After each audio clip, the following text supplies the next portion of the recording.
불바보 TV 가족 여러분, 안녕하세요. 불바보 TV의 목정입니다.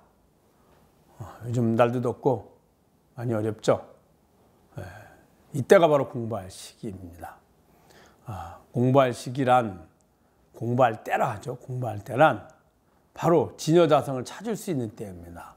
그런데 진여자성은 더울 때도 있고 시원할 때도 있고 잘 때도 있고 깨었을 때도 있고 걸어갈 때도 있고 앉을 때도 있고 말할 때도 있고 침묵할 때도 있고 언제든지 있습니다.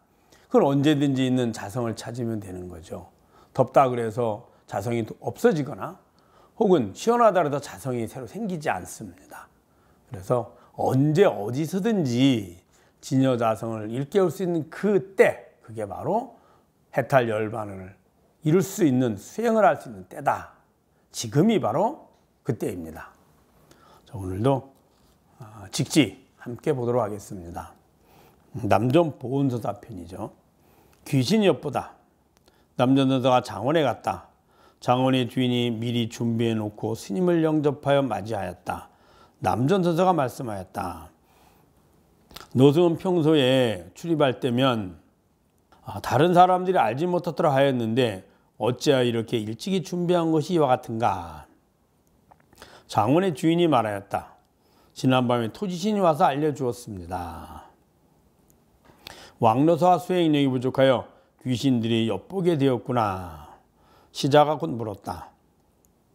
이미 큰 선지식인데 어찌하여 도리어 귀신이 엿보게 되었습니까? 남전서사가 말하였다. 토지신 앞에 밥 한 그릇을 더 놓아라. 자, 볼까요? 남전서사가 장원에 갔다. 장원의 주인이 미리 준비해 놓고 스님을 영접하여 맞이하였다. 이제 남전서사가 이제 어느 장원에, 장원이라 하면 이제 중국에서는 어떤 그 유지의 집을 이야기합니다. 우리 인도에서는 보통 장자 뭐 이렇게 말을 많이 하죠. 근데 중국에서는 이제 그런 분들이 집을 아주 크게 잘 지어놓고 그곳에 거주하는 그런 것을 장원이라 했거든요. 이제 그런 지역에 있는 아주 신심이 독실한 그런 불자의 집에 이제 방문을 한 거예요. 남전서사가 미리 예고하거나 방문하겠다고 말하지 않았는데 가니까 이미 음식이라든지 이런 게 다 준비가 돼 있었거든요. 그러면서 아주 흔쾌하게 맞이를 했습니다. 그러자 남전서사가 참 이상하네. 내가 분명히 미리 말하지 않았는데 어떻게 알게 됐지? 라고 한 겁니다. 노승은 평소에 출입할 때면 다른 사람들이 알지 못하도록 하였는데 어찌해야 이렇게 일찍이 준비한 것이 이와 같은가. 내가 미리 말하거나 예고하지 않았는데, 약속하지 않았는데 어떻게 알고 이렇게 준비를 했느냐라고 질문한 겁니다. 장원의 주인이 말했다. 지난밤에 토지신이 와서 알려주었습니다. 장원이 그 집 주인이 이제 유지가 말하기를, 아니 지난밤 꿈에 토지신이 나타나서 내일 왕노사, 이 남전선사의 이제 성씨가 속씨가 왕씨입니다. 왕씨. 그래서 왕노사, 이 노사라는 말은 아주 훌륭한 선지식, 큰 스님, 노스님 이런 의미가 있거든요. 왕노사께서 올 거니까 미리 준비를 해라 이렇게 얘기를 한 겁니다. 꿈에서. 꿈을 꾸고 나서 이제 아침에 미리 준비를 한 거죠. 그러자 왕노사의 수행력이 부족하여 귀신들이 엿보게 되었거나, 그러자 남전스님이 뭐라 했냐면 내가 수행이 부족해가지고 귀신들이 내 마음을 엿보게 했구나 이렇게 한 거예요. 자, 그럼 이게 무슨 말일까요? 진여자성에 머물면 누구도 그걸 알 수 없습니다. 왜냐하면 자성이 머물기 때문에 어떤 것도 번뇌망상이 일어나지 않고 자성이 머물러 있거든요. 그러면 삼라만상이 그대로 다 내 마음의 모습인 거예요. 그럼 거기서 예를 들어 자성에 비추어서 무엇을 이야기하고 무엇을 하더라도 행위를 해도 다 자성에 내 마음의 한계가 머무는 거거든요. 내 마음의 모습이죠. 만약에 누군가에게 법을 전하려고 하면 혹은 이야기를 하려고 하면 자성이 있고 자성이 비춰진 마음에서 내가 이렇게 하고 싶은 것을 내 마음엔 저 밖에 있는 누군가에게 이야기를 해야 되겠구나 라는 마음을 일으키고 행위를 해야만 합니다. 근데 본인이 그렇게 하지 않았다는 거죠. 항상 자성에 머물러 있었는데 이런 얘기를 한 겁니다. 그런데 어떻게 귀신이 알게 됐느냐? 내가 아직 평소에 항상 언제 어디서나 자성에 머무는 것을 놓쳤구나. 이렇게 한 겁니다. 네. 그것을 우리가 이제 확철 이런 말도 쓰거든요. 그래서 언제 어디서나 항상 자성에 머물 수 있는 거예요. 우리는 이제 자성을 한번 일깨웠다 하더라도 이제 견성 성불이라서 견성을 했다 하더라도 우리 습관 때문에 과거 습관 때문에 자주 놓칩니다. 경계에 따라서 놓치게 되죠. 자성이 사라지는 건 아니지만 놓치는 그 순간에는 자성을 잃어버리고 있는 거죠. 놓치고 있죠. 그러다가 다시 이제 마음을 일깨워서 자성을 알아차려서 머물게 되죠. 이게 이제 수행의 연습입니다. 근데 이제 그것을 놓쳤다 이렇게 얘기한 겁니다. 그래서 귀신이 내 마음을 엿봤구나. 마음을 일으켰으니까 그 마음을 엿봤겠죠. 근데 자성에 머물 때는 모든 것이 다 내 마음의 허상인데 마음을 일으키지 않잖아요. 허상이란 반야라는 거로만 통해서 보니 그 마음이 드러나지 않아서 허상인데 어떻게 거기에 귀신이 있고 귀신이 또 마음을 보겠습니까? 또 장원이 있고 장원에 방문한다는 개념이 있겠습니까? 그런 이야기를 한 겁니다. 시자하고 물었다. 이미 큰 선지식인데 어찌하여 도리어 귀신이 엿보게 되었습니까? 이제 그러자 시자가 묻기를 아니 도인께서 어떻게 해서 귀신이 도인의 마음을 엿보게 만듭니까? 이렇게 한 거예요. 그래서 남전선사 말했다. 토지신 앞에 밥 한 그릇을 더 놓아라. 자, 이 말은 무슨 말일까요? 네. 내용은 그런 겁니다. 남전선사가 평소에는 자성에 머물러 있어서 내 마음과 내 몸과 나의 모든 보는 것들이 마음의 환영임을 알아서 집착하지 않습니다. 그대로 환영임을 보고 있죠. 그런데 어느 순간인가 그 장원을 떠올린 거예요. 방문하겠다고. 그러면 장원을 떠올리고 방문하겠다는 생각은 왜 남전선사가 떠올렸을까요?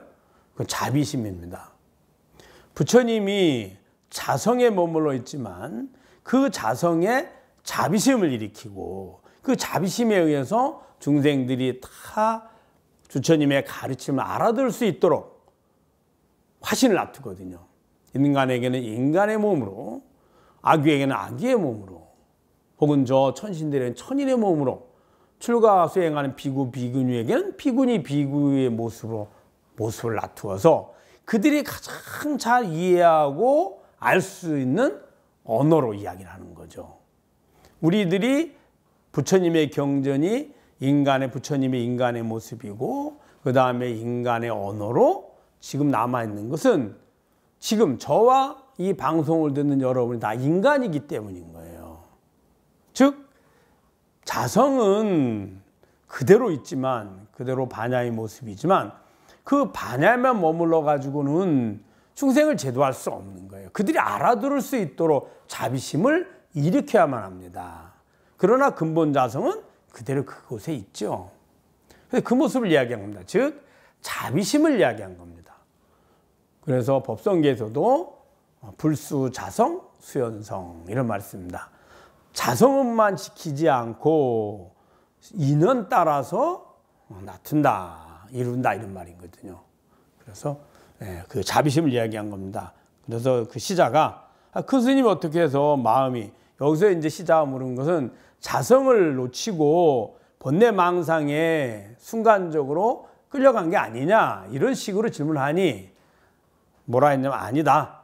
내가 자비심으로 그것을 보여줬다. 그래서 토지신 앞에 밥 한 그릇 더 놓아라. 이렇게 한 겁니다. 인연 따라서 토지신이 미리 알려 얘기했다는 것은 그 왜 알려서 얘기했겠어요. 자기를 알아달라는 뜻이잖아요. 그래서 남전 스님께서 이 장원의 주인도 법문하는 게 중요하지만 그도 역시 제도할 중생이니 그에게 밥 한 그릇 더 놓아라 라고 자비심을 표현하신 겁니다. 자, 한번 읽어보도록 하겠습니다. 남전선사가 장원에 갔다. 장원의 주인이 미리 준비해 놓고 스님을 영접하여 맞이하였다. 남전선사가 말씀하였다. 노승은 평소에 출입할 때면 다른 사람들이 알지 못하도록 하였는데 어찌하여 이렇게 일찍이 준비한 것이 이와 같은가? 장원의 주인이 말하였다. 지난밤에 토지신이 와서 알려주었습니다. 왕노서가 수행력이 부족하여 귀신들이 엿보게 되었구나. 시자가 물었다. 이미 큰 선지식인데 어찌하여 도리어 귀신이 엿보게 되었습니까? 남전선사가 말하였다. 토지신 앞에 밥 한 그릇을 더 놓아라. 만약에 부처님의 마음과 부처님의 행위와 부처님의 말씀을 중생들이 모른다면 어떻게 가르침을 전할까요?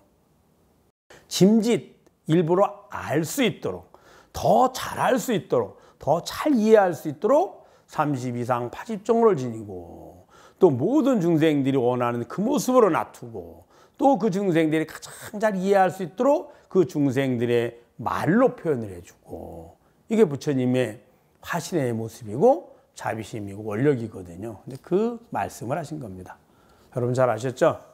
여러 번 듣고 공부하시고 도반들과 함께 공유해서 또 함께 이 느낌을 본인이 느꼈던 느낌을 함께 토론하는 것도 큰 도움이 됩니다. 다음 시간에 뵙도록 하겠습니다. 감사합니다.